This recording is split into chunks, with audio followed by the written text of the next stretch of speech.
Bonjour, moi c'est Honda Diokweto Nico Mabloko. Je suis médecin, gynécologue obstétricien.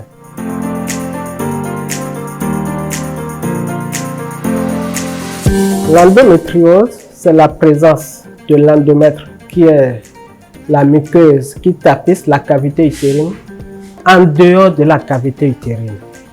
C'est-à-dire cette muqueuse qui est appelée normalement à être uniquement au niveau de la cavité utérine se retrouve en dehors de cette cavité.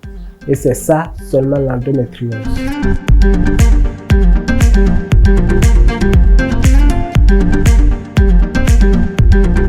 L'endométriose a plusieurs causes. Souvent, c'est des causes qui sont intriquées, c'est-à-dire beaucoup de causes à la fois. Et il y a des causes génétiques. Il faut dire que c'est l'endométriose.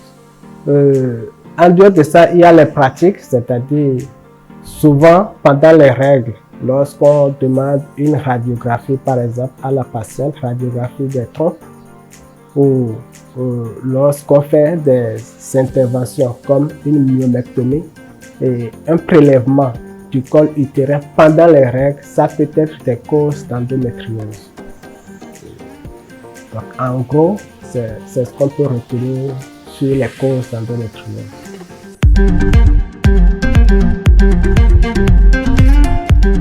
Pour les risques, c'est surtout l'infertilité, c'est-à-dire des difficultés de concevoir. Et c'est ça qui est un problème de santé publique pour nos femmes, surtout en Afrique. Et en dehors de l'infertilité, le premier signe annonciateur, c'est la douleur. Et cette douleur, elle est cyclique. C'est-à-dire, ça vient comme un cycle et contemporain à la menstruation. Donc, cette douleur survient ou s'exacerbe pendant les menstruations. En dehors de la douleur, il y a les troubles menstruels, soit pendant les règles, elle va saigner plus abondamment ou elle va saigner en dehors des menstruations.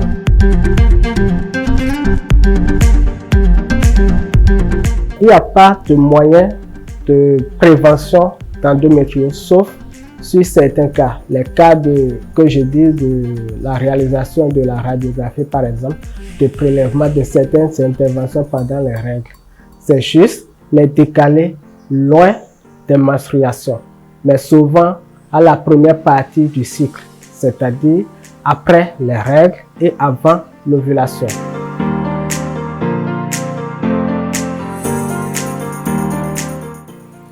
Pour les femmes qui souffrent d'endométriose, la première des choses, c'est d'aller consulter pour savoir qu'est-ce qu'il en est réellement. Est-ce que c'est vraiment une endométriose? Et c'est une endométriose, de savoir quel est le niveau d'endométriose.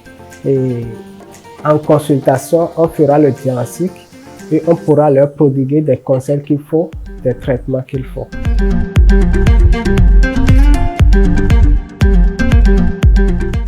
Je dirais juste merci de l'attention que vous nous accordez. N'hésitez pas à nous poser des questions au moment où vous aurez besoin d'éclaircissements sur certaines pathologies gynécologiques et mammaires.